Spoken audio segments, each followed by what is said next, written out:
Hello and welcome everybody, I'm OneProperVarian and today we're going to jump into this game right here, Frostpunk 2, a game that is incredibly anticipated and that I was very doubtful about, let me be honest with you.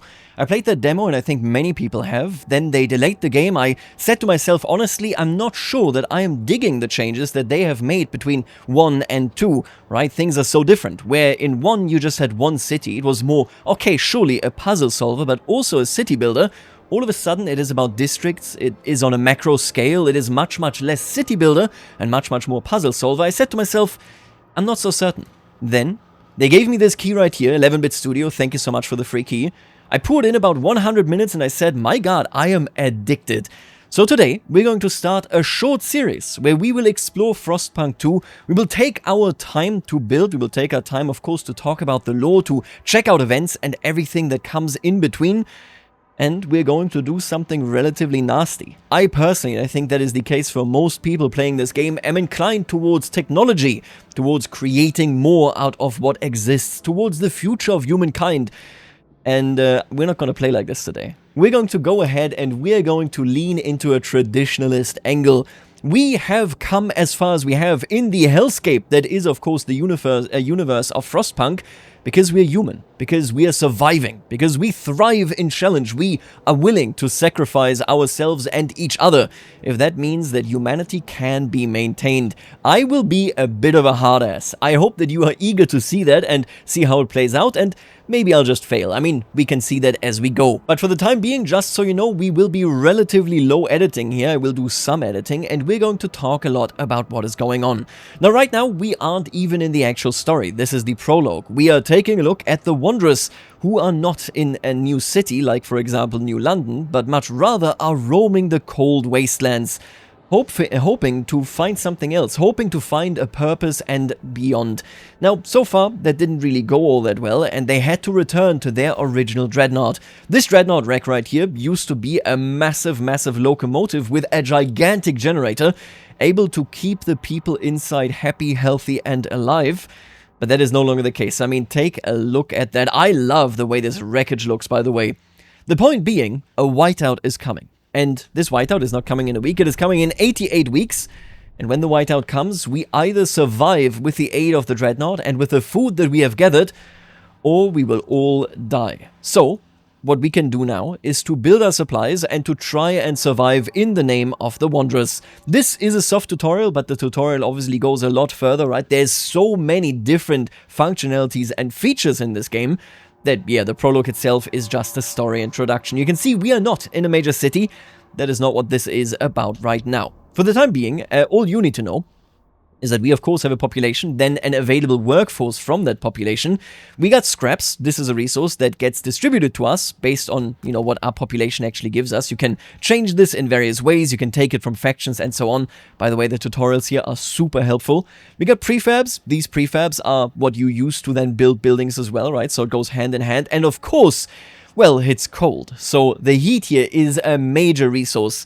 If you have never played Frostpunk 2 or any game like this, maybe you've played Victoria 3, this is basically like a capacity. We want to be positive, and to get heat we need oil. So, first things first, they say it here as well, we want to frostbreak our way towards the oil wagons that lie in the back right there. Once we access that oil, we can turn on the generator, get some heat going, and maybe allow our Wanderers at least a little bit of a break here, because they have been having a bad time. Okay, let's do that first. You can see everything here is organized in hexagons.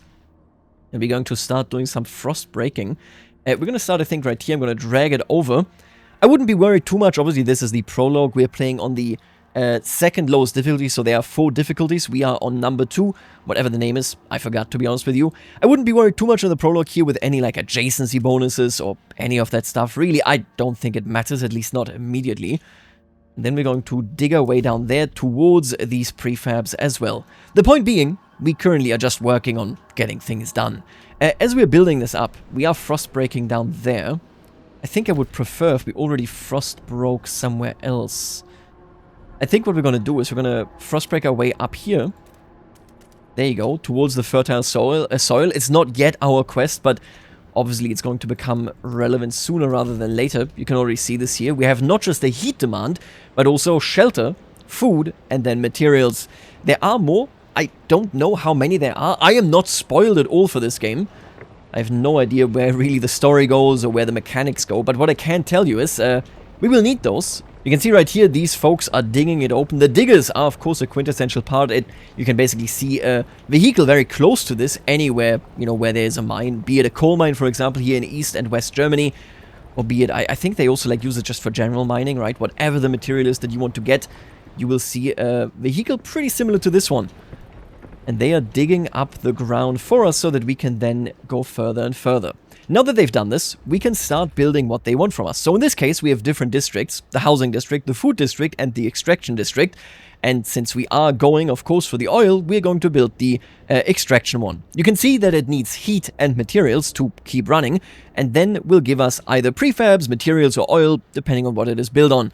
In this case, we're building it on the oil district, so I'm going to dig in right there. Actually, I'm going to dig into both directions here. There you go. We get an event. This is triggered because we built this. There are various reasons why events get triggered. Let's take a look at this one. Oil. As a thick black liquid oozes through the pipes, our people rejoice. The carcass of this old machine is a testament to the hardship that made us. But more importantly, it's our haven in the storm. It has allowed us to weather many whiteouts, and it will do so again. We have oil. We can turn on the furnace. Select the Dreadnought Rec to access furnace control. I am absolutely going to do this. I just wish I could zoom in here already. Okay, we'll see it eventually in Mission 1. If I select the Dreadnought Rec right here, you can see it. We can turn on the generator. Currently we're using 20 fuel to produce 40, which basically fills our entire heat requirement. Now we even have a surplus. Now beyond this, they want us to build shelter. This makes perfect sense. You can see it right here. Previously, we didn't have any warmth, and we also don't have any shelter, which means we are negatively impacted right there. Now, let me just be clear here. I feel like we would be wasting one frost break if I used it there. I think what I'm going to do instead, right? I'm going to dig my way towards these materials, and then we start going up here. Oh, that's almost perfect, actually. Because then we can go down there. You can see it right here, right? They have more fertile soil down there should we need it. But we also just acquired the soil right there. And then instead of digging this up, I don't think we strictly need it. I'm going to dig down right here. We're going to go into this general direction. Towards the oil, towards more food over there. There's a seal colony there. And of course also towards the prefabs there. So yeah, we're basically just frost breaking right now to allow us to build in different districts. Let me see it. Now back to actually building these housing districts. Place the housing districts next to each other or the furnace to reduce heat demand. So, well, we could be stupid. We could be like, yeah, let's build the housing. Oh, and I can't actually even build it there. That's kind of funny. We could build it right here, right? And then it's like, why are we building this in the cold? Instead, I can simply say, we shall build it like this. Boom. And now it is very much close to the generator. And these people will actually live in a good environment. We can do this with the second housing district as well. Let me place you right here. And now they are adjacent not just to the generator, but also to this other housing district. Meaning we don't have to spend as much heat on what is going on there. If I leave this open actually... Oh no, actually I get the most benefit out of this. Okay, fair enough. We will do it exactly like this. Boom. And that will be the second housing district right there. Look at that, these tiny little houses.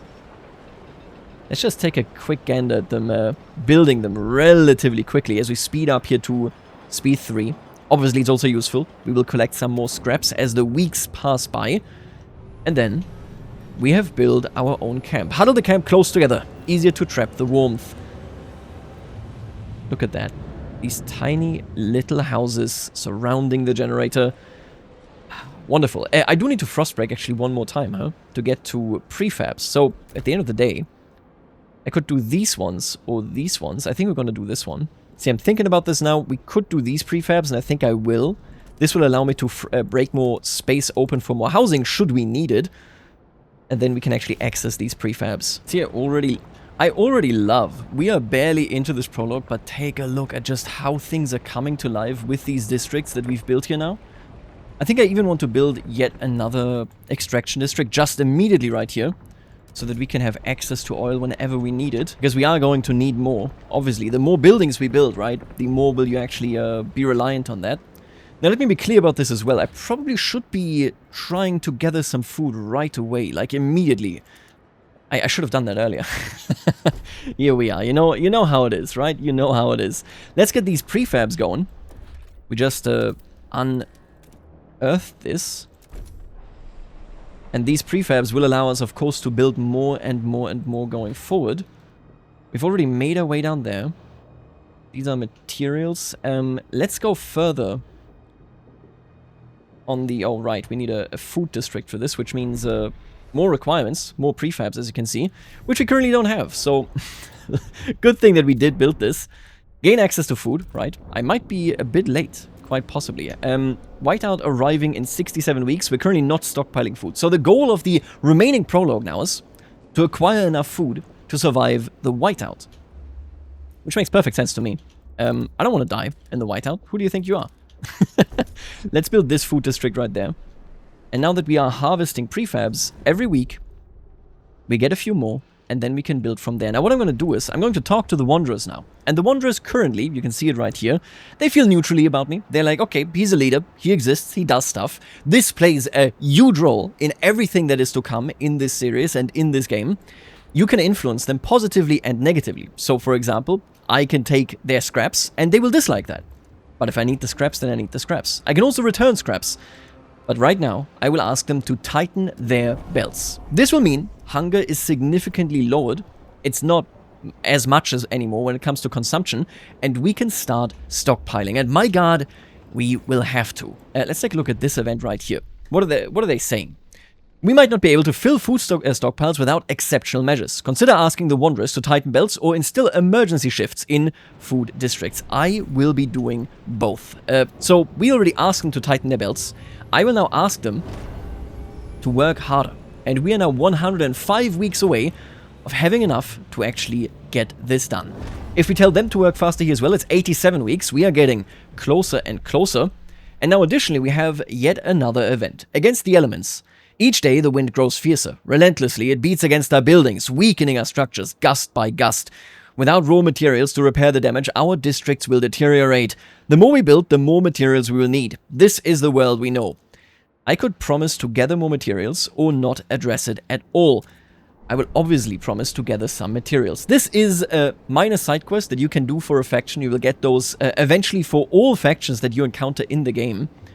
And I'm going to promise them that because, yeah, I do also want the materials. Don't get that twisted.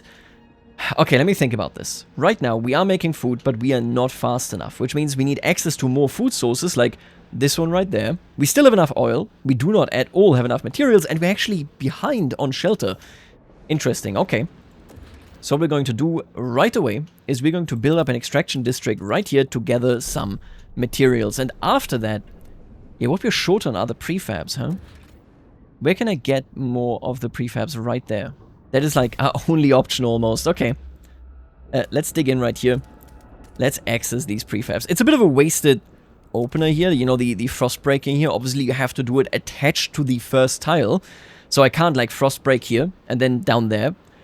But it is what it is. As long as it allows me to actually continue here and then collect more prefabs so that I can build much, much more, I think we will be okay. I hope we can make it out in this prologue. If we fail, we fail. It is what it is. Listen, I take whatever comes my way.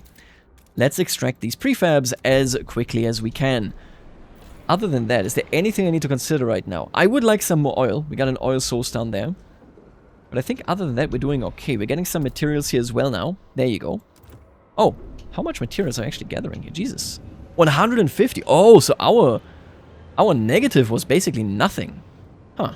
Wow, that is a quick turnaround. So prefabs, materials seem to be easier to come by than, you know, for example, food, where it's quite difficult to get to the surplus and then actually start stockpiling. Anyway, a mysterious symbol. One of our frost-breaking crew uncovered the frozen remains of a man in a tattered uniform. His shoulder patch reads New London Scouts, 3rd Platoon, and he bears an obscure insignia. Some of our elders claim it belongs to a military organization, while others argue it has a religious significance. Maybe you have heard of this New London before and can settle the debate. We could now say the New London from Frostpunk 1 was order-focused, or we could say it was focused on faith. This essentially determines whether the city was led by a zealous clergy or led by a militant squad. I'm going to say faith, but we could also, of course, say nothing. And in that case, it's not committed to either. We will be leaning faith. I said this, I said it earlier. You have two pathways here, and I hope that they're going to be very different in Frostpunk 2. In Frostpunk 1, one of the main criticisms was that faith and order were rather similar. Here it is split, both in the factions that it appeases, but also in, you know, how it actually goes. I hope that faith is damn interesting. You know, I really like the idea that you turn into staunch traditionalists based on just the hardship that you have to undergo every single year. Every person in New London, every person here in the Wanderers would have at least one loved one that had to be sacrificed for the greater good, right? And that in itself births faith. It births a new kind of perception of how the world works and what you need to do to survive. I really like the idea of that anyway. Right, what do we have here? Treya Cleghorn, 62 seamstress. My knees ache, and my fingers are so stiff I can't hold the needle anymore. I've lived a full life. It warms my heart to see little Betty and Jacob play by the evening fire, but maybe this is it. I've talked with the other elders. If it comes to it, we will go. I will not let my grandchildren starve. My God. Those are the choices that they have to make here. And in the society that we are building, I think we're going to venerate people like this one, like Treya, that is willing to sacrifice herself. Some people are ready to sacrifice themselves to lower the food required. I hope we don't have to do it, but, I mean, we'll remember that. God bless you, Treya. Now, where were we? I need to reveal this, and then we want to make it to the seal colony right there. Beautiful. Ah, and there it is. Aiden Fincham. Shocked at the sight of seals. Seals! I can't believe my eyes. We haven't seen them since before the Great Frost. How did they survive? I love that he's an elder, by the way, at 47. Ooh, there's enough meat there to feed everybody. We're saved. But should we slay them if the Lord spared them from the end of the world too? The seal colony can supplement our food production. We'll supplement it, but we won't hunt them to extinction. At least I hope we don't have to do that. Let's build this right here. Boom. And then right next to it, we're going to build an extraction district, of course. To make sure that we have enough energy and enough food. We're still behind. We're not producing enough food right now. But we have yet another food source actually right there. We just need more prefabs. We're currently getting 40 per week. That's pretty decent. I think we'll make it. I think we'll be okay, and I don't think we have to sacrifice anybody. But I mean, my God, honestly, I love the way this already looks. Look at this area. We haven't built much. There's not much going on there, but it really has sprung to life just with the extraction we're already doing. And what is happening here? Oh, we're almost running out of prefabs here. 8 more weeks. Yeah, that's not that nice. Nothing else in this area. Let's build another food district right here. Classic stuff. Are you also food? No, you're extraction, right? Okay, fair enough. How are we doing in terms of the... we're almost at 7.5k now. Will be filled in 2 weeks. So in 2 weeks' time, we will have to up our stockpiles. At least, I think so. I think we can do this. Yeah, there it is. With the food stockpile hub. Ah, and interesting. So basically, we're looking at a situation where I am running out of active workforce. We have some people that are currently not available. They're sick. I see how it is. And that means I cannot build the hub that we were just looking at. I would have to shut something else down. I'm going to shut down... Oh, what is this? Food depots. Oh, right. They're just informing us here of the food depots that I was just talking about. Our stores are almost full of food, but we still need more for the whiteout. We need to secure depots that can house our rations during the months of the whiteout, sure. Which means we need to build this. But I lack the workforce, so I'm going to deactivate this depot right here. Oh, that means I'm underproducing. Okay. In that case, I would like to deactivate you maybe initially. No, wait a minute. This is the materials.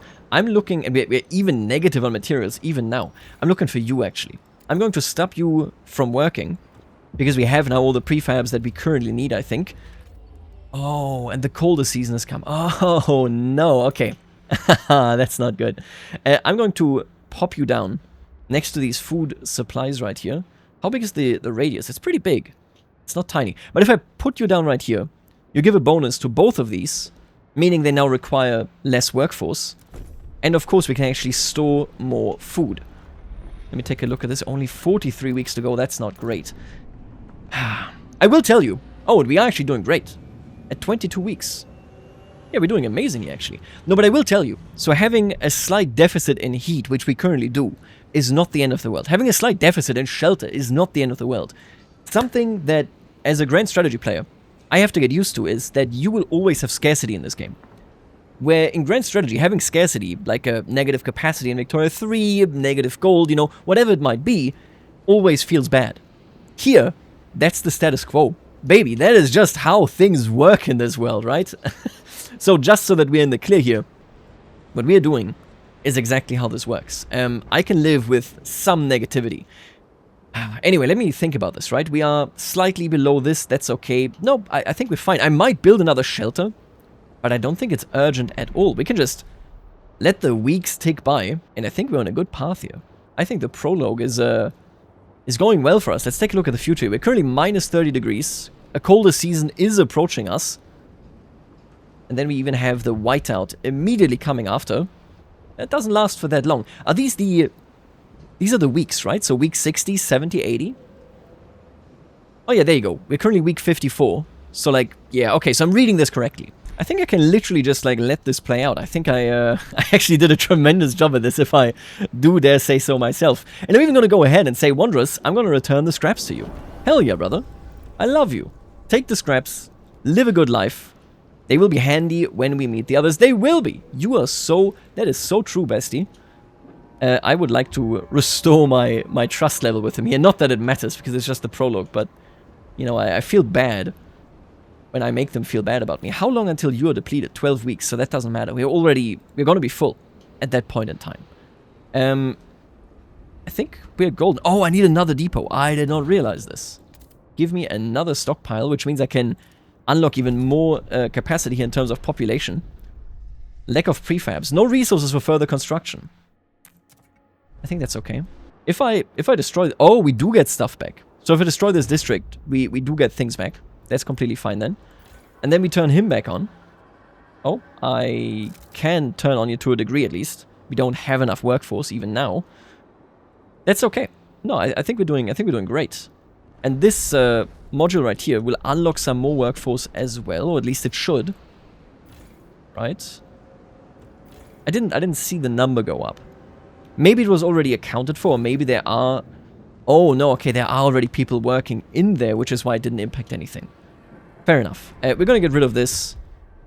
I don't think that there was any workforce held in that, but take a look at that. We have so much here left over for us. I will even go ahead, and as soon as I can, there you go, give you some more scraps. All of a sudden, they actually like me. Oh, they're favorable. I like these guys. I like these guys. The Wanderers are traditionalists.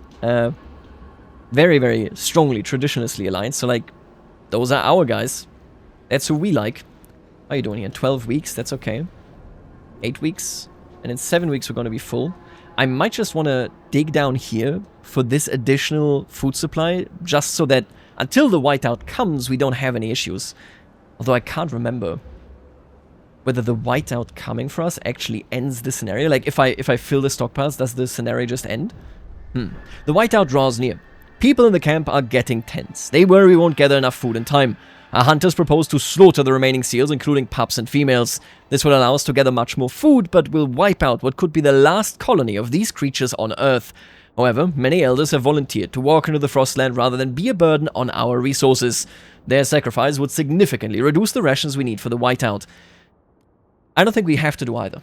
In reality, as how we roleplay here, I think we would be going with sending the elders out. Because the seals would be there for future generations, and the elders are no longer useful. But no. I'm going to go ahead and say, no. We will gather enough food in time. Don't you worry about it. You'll be okay. Look at that. Yeah, we lack the workforce even now. It's interesting. Once we run out here, I'm not sure how it's going to go. Due to some cold, our people are frozen to death. Oh, 30 froze to death. Jesus. Yeah, we are very cold. Into the black. Burying the dead. As is our customs, we take them to the oil pits. We gently lower their bodies into the thick blackness. The fuel that keeps us warm in life likewise preserves us in death. But death also erodes trust in our leaders. Without trust, there is no future. This is basically just the game telling us, hey, if you screw up, you will get a negative impact on this. By the way, I will return some more scraps to you. Please like me. Please be my friend. I'm not sure whether this has any impact, by the way. Whether, like, me giving them nice stuff does anything for them. Let me see here. We are running out of everything. We're not doing that great. In 1 week, we will have full stockpiles. Less than a week. Let me just take a look at this. Does the scenario just end?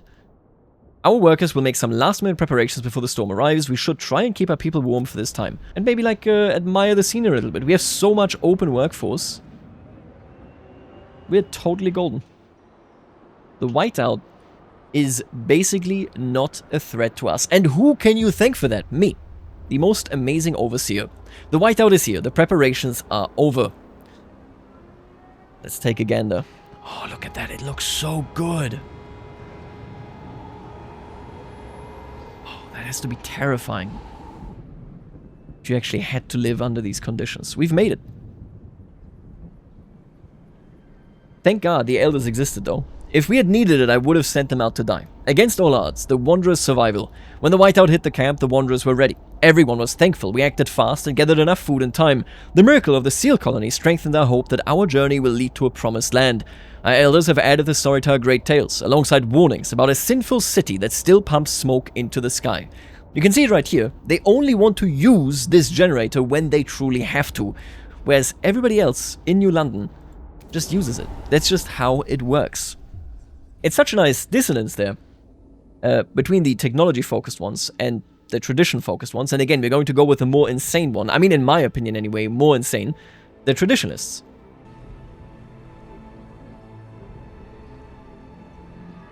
And now where does that bring us? Oh. I love this introduction.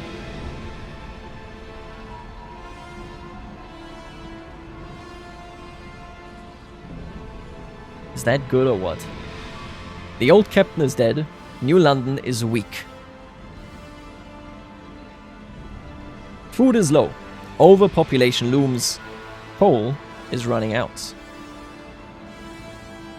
People yearn for a future worth dreaming of. But is it the same future for all? Yeah, the future that we determine for our people will be ours. All we have to do is keep the city together. That sounds so easy. Hold its hand on its deathbed. God, if I lose this, it would be a blow to my ego, I'm not gonna lie. I hope I can just make it out of here, you know? Just play through the entire game without ever failing. Scraping the barrel. Coal is running out. The captain is dead. As he weakened, growing divisions brought city maintenance to a grinding halt. Now, New London is left to suffer the consequences. As steward, it is your charge to lead, but you must prove yourself. The overcrowded city is low on resources. Use this warmer year to build more shelter, secure coal, and power the generator back on. Let's get to work. So right away, we have the New Londoners. These New Londoners like technological progress. We have the Faith Keepers, who is the faction that runs the city. So this is the elite that was with the old captain. Progress to advance humanity. Equal as one flock. Tradition as our bedrock. So they are more faith-oriented. And then, right here, we have the Frostlanders. They want adaptation. They don't want technology. They think humanity just has to persevere. And now, we can start zooming out. And when I opened this game and played it, right after they gave me the key that now brings us here, I accidentally moved my camera and I was like, they can't be serious. There's no way the map is this big. The map is that big. We're gonna explore it, I think, bit by bit. Now, for the time being, though, let's take a look at the world around us. We have materials, we got prefabs, we have coal, very, very important. And then over here, we have a lot of food resources. Now, here, since this is the map, this is New London, which I assume is going to be continued to be built on by us as we continue through the campaign. So I doubt there's going to be a reset, maybe like a shakeup or something, like an earthquake, not sure. But basically, we want to now care about adjacencies like crazy, because this is where we will be having our food coming from for, well, all of eternity. So, for starters, let's open up and frostbreak this right here. There you go. Some coal. Immediately after, I want more frostbreaking done over there. Do we need materials right now? Let's see. Goods are limited. I don't even see goods. I think goods are like, you have to create them.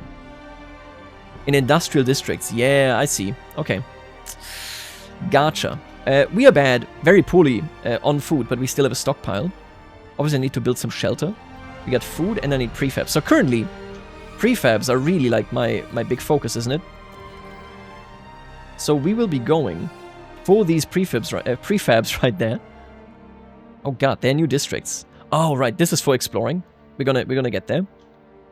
Oh, these also produce prefabs. Processes materials into prefabs or goods. Oh, it can do either. So we would be extracting it. And then the industrial district. I see how it works. Okay, so let me do this then. I will start extracting.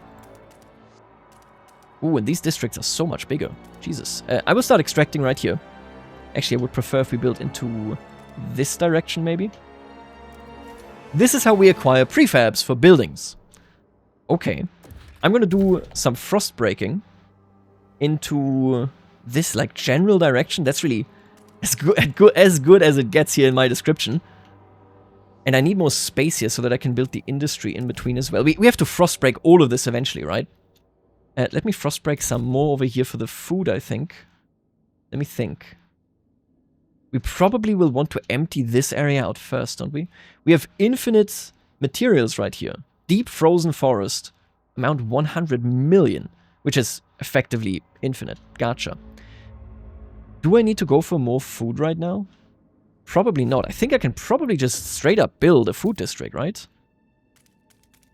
Like so. Here. There you go. And then I can frost break instead in this direction, maybe. So we're going to open up the valley right here. If I may. There we go. Like this. And that gives us a ton of materials. Right, so the idea now is, we got prefabs, we're gonna get food, we're gonna tap into all the materials, and then transform these materials into goods, and more food, sorry, not food, prefabs. And I almost entirely forgot, we need more housing. Obviously we need more housing, Jesus. My people are gonna be very angry at me. There you go, I'm gonna build this housing in the valley here. You can see there's a heat bonus there. How much do you get for one housing district? 20 shelter, that is so little. We can do that here as well. Yeah, it's sheltered from wind. Makes perfect sense. We're frost breaking this right now so that we can build in it. Okay. So we're building out of our chasm here by building into the chasm. This looks so good. And then once we start mining the coal, which by the way I have to do some more ice breaking for, I can turn on the generator. So that is my immediate concern. We will want to turn on that generator. Look at that. I love these little roads that they have here. Why is that road running like this, though? Like, my god, your day is so long. Your way to work takes an eternity. Look at this. Oh my god, where'd he go? Is this how you get to work? Or are you building the road or something? There's no way that is the most efficient way to get to work. I mean, come on. Anyway, so we have now built this prefab depositor. We've built on it, which means we now make 15 per week, right? We can dig into the coal over here. Let's see. How do I combine this best?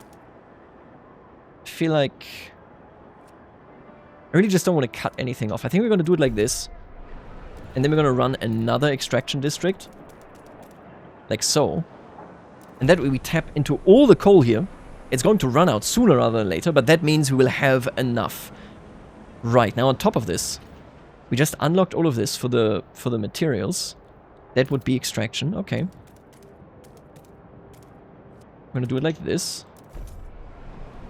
And I would assume the industrial compound and this, right? They benefit each other. So that means I will want to frost break like a lot more here so that I can just put them all together. We're gonna do it like this. I think that should be okay. Always keep in mind, we will have all these districts, but they all need heat. And the tighter we build them, the less heat will they need. And seeing how we're literally running out of coal anyway, right? It's like, whew. Let's save on some of that heat maybe. Okay, let's think about this. We built the shelter. The shelter's looking better. Not great, but better. Still losing food, that's okay. Let's turn on the generator. Scraping the barrel. Good work, Steward. We have secured a new coal deposit. It's part of the last vein in New London. There are still some deposits left, but they will not last for long. We'll need to improve our mining to use it efficiently, but the city's communities are voicing different ideas about how to do it. We need to decide whose ideas are worth pursuing. We must choose a solution. Construct a building. Research Institute. Can I build this? I cannot. I don't know where I need to put it. Council Hall. I can build this one. And now that's the good part. Expand an existing housing district. Actually, let me do all this first, right? We got these mini quests now. Build a research institute. Let's expand this guy. Minus 50 prefabs. Provide 1 additional building slot. Ah, this gives me a building slot. Oh, you actually need to click. Okay, my bad. Haha.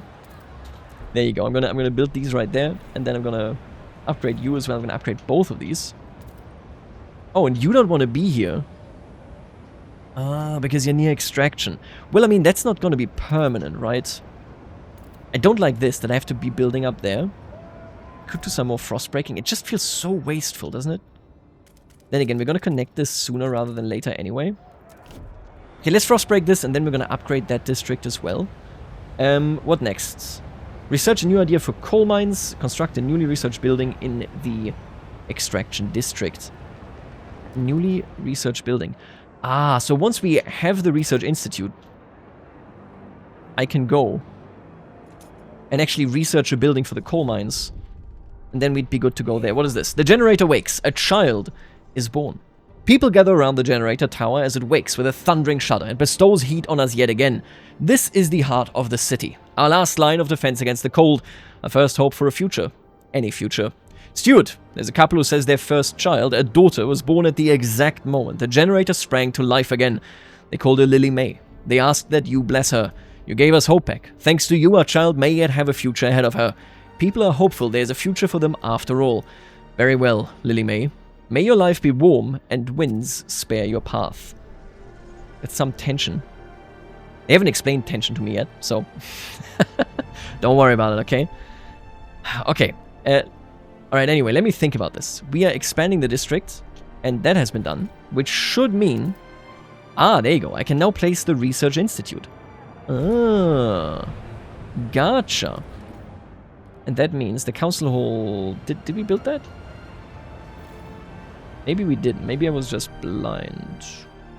I don't think we did, actually. Might be a buffoon. We just don't have enough heat stamps right now to do more. Okay, let me think about this again, right? Build a research station is next. We are doing that, and it has now been built.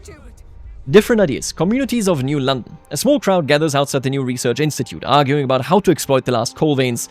The Faith Keepers and New Londoners want us to lean on machine-powered mining, but the Frostlanders would have us pursue a more frugal solution. They would never display such discord under the captain's rule. You have to choose who to entrust with developing their ideas. That brings us to the tech tree. So I guess now, we either go with housing insulation. No, actually, we have to do coal mines anyway, right? No one else shares this idea. Dust coal mine. That is what the Frostlanders want. You want blasting coal mines? Ah, both of you want blasting coal mines, I see. I'm gonna follow the Frostlanders. I'm a bit insane. I'm a lunatic. Okay, and then next up, I think, is the Council Hall. We are still losing food, but very, very slowly. It lasts us for 99 weeks. That's perfectly okay. Material-wise, we are doing very okay. And obviously we need to actually go towards goods. We need to start producing them in their own district. I've never touched that one, actually. I've never done that. If I... let's see. If I start placing it down like this, we can get heat from both of them. It looks so bad. But I think we will have another extraction district maybe here. It's just such a waste, isn't it? Maybe I can just expand this one, I guess. But yeah, this one means I don't have to use as much heat. And that sounds good to me. Let's build this and see how exactly the industrial district works. Just don't like the good loss idea there. Anyway, we are almost perfect for shelter. Don't need to really focus on this anymore. Oh, there's an event. Let me take a look at this. Deacon Grace, 51 priestess, praying to the generator. Such relief to have you back on. Oh, holy generator, provider and sustainer, our light, our heart, our shining beacon. Hear our prayer. Make us instruments of your light, that we might fill the hearts of our flock with your radiance, and forever fight against the cold of the frost. May you forever warm your path, our path. is revered and beloved by the Faith Keepers. That sounds about right. Oh, look at that. I love this feature. We can take this close look at the generator. We can see the people around it. They're celebrating. They're living a life. And you can do that, basically, for any location. Let's check this out right here. This is the food district. What are they doing?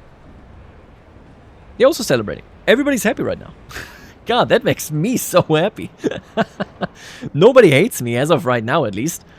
Pretty good. Pretty good. Now we are soon facing colder weather yet again. I hate it. I need this idea so that we can get some more coal. But first, let me actually double check this, right? How are you doing here? Industrial district. Currently, they're producing prefabs. I'm not sure we need that right now. Let's go and switch it to goods. Okay. People are a lot happier with that. We are yet, in a deficit, but that's okay. But we will need way more materials. Anyway, the dust coal mine has been researched. Which now means... Oh, we just don't have the workforce. I need more workforce, it seems. So that's... Currently, I'm going to just tell you to stop working because, okay, we have a deficit. That's okay. Doesn't mean anything to me. Let's build the dust coal mine in our main coal mine, I guess. Zeitgeist, city direction. You can monitor the zeitgeist of your city in the bottom left corner of the screen. Zeitgeist means spirit of time and describes the direction of your city on 3 axes. Technology, economy, and society. The laws you pass, buildings you build, and choices you make, they all impact that zeitgeist. At the same time, your communities have a natural tendency to favor some solutions over others. Your relations with them will change based on how their views are aligned with the current zeitgeist. The more you develop the city in the direction they support, the more positively it affects your relations. Yeah. Okay, let me double check that then. Currently, basically nothing. A little bit adaptation. Alright, but anyway, we now have a council hall, and I think this is the last thing that we're going to do in this video. I'm going to go ahead and get myself voted in, confirmed, as the leading character in this game. First council session. The city decides. Anticipation fills the air as the council opens. The captain ruled with a firm hand for years, but those times died with him. Now, the communities of the city want their say. The Faith Keepers are the only organized faction and have a strong opinion on everything. They are devoted to what they claim was the late captain's visions. A godly society built on progress, equality, and tradition. The New Londoners and Frostlanders clash over our survival strategy, though neither has a firm stance on economic or social issues. Then there are those who view the Faith Keepers with contempt for their role in New London's history, but they keep to the shadows, for now. Based on your handling of the coal crisis, the first decision is whether you should maintain your role as steward. Open the session. Our allies right now are the Frostlanders, not the New Londoners. Adaptation is the name of the game, and this is so gorgeous, by the way. I really love this council hall. It even gets cooler. We're going to see this in a second. So, in this council, you can vote, and you can see who supports what. Right now, people are divided. There's a vote of confidence going on, and people aren't all too confident in us. Now, we can take a look at the different factions, right? Here we have the New Londoners. These are the Frostlanders, depending on their lights going on. And then all the way over here, we have the devoted faction, the Faith Keepers. These factions, from what I have played, will split up and, basically become slightly different factions, become radicalized, that kind of stuff. And we can check individuals. I love this so much. Paul Mitchell, builder, Faith Keeper. Lost his faith after he watched a building collapse. Enjoys the smell of his own body odor. Will agree to anything if told the captain would. Changed his name when he became a Faith Keeper. Wisdom Jacobs. Wisdom. Always has an encouraging word for children. Loves listening to psalms. Has never celebrated any birthday but the captain's. Makes origami cranes when anxious. Secretly an atheist. This faction here is awful. They're not at all religious. Who are these people? Anyway, name of the game is, for whatever vote you want to push through, you want to gain votes. You need to earn them by making promises, by calling in favors, all that kind of stuff. Now you can see a lot of people here are open to negotiate with us. All of the factions currently anyway. Now, I want to side with the Frostlanders. You can see that they have less of an influence than the New Londoners, but together with the Faith Keepers, they can give me the majority. So, I'm going to say, Frostlanders, I want you to vote for me in this case, and I will offer you something. Research and hold vote, law, weather-adjusted shifts. To protect worker health, workplaces must adapt working hours to the weather conditions. Okay, I see. Disease is slightly decreased. Heat demand in districts other than housing is decreased. I like that. That actually very much in line. Use a community action on Faith Keepers. Community action condemn. Ooh. They want me to condemn the Faithkeepers? Strength of militants within a faction, pushing it towards violent actions to achieve its goals. I'm not going to do that. I'm going to go ahead. Oh, I like this. Exploration time is decreased. Territory threat level is decreased. I'm going to do this, actually. Research survivalist headquarters. So we can start exploring the wasteland. And we will be doing this in the next video. But I will promise them that I will make that easier. And again, I really like this as well. No, I'm going to promise you this. It's okay. We're going to promise you this one, okay? Alright, how many do I need? Currently 50 are 4. I think I might want to go even further, right? 12 delegates are hesitant. You are mostly hesitant. I could also promise the New Londoners something. I could go with both of them. Get a really broad majority, right? How many exactly do I need? To actually get a majority? Wait, we have a... It's a total of 100 members, right? Currently we have 50. So I just need some of the hesitants to spill over to me. Unless all of them go against, I should be golden. I'm not going to bribe anybody else. I will only work with the Frostlanders for the time being. If I game over right now. 54. I need 51. Oh, there they are. Oh my god. They kept me waiting. Thank god. 69-4. 51 required. As steward, you shall remain then. Good. There are challenges ahead. Expanding coal extraction is a great success, but the vein will only last so long. We need to explore the Frostland for a permanent source of fuel. Otherwise, the city will have no future at all. We must find more fuel. Currently, we have 180 weeks until we run out of coal here in New London. And that is with our current coal consumption. Which means long-term, it will be even worse. We are stockpiling it right now. Very nice. Nothing wrong with this. I need to focus on materials and food. I think we're fine on shelter for the time being. Let me just take a look at this, right? I need more of this. Oh, I can just build it here. That is so convenient. Oh my god, I'm a genius. Who did this?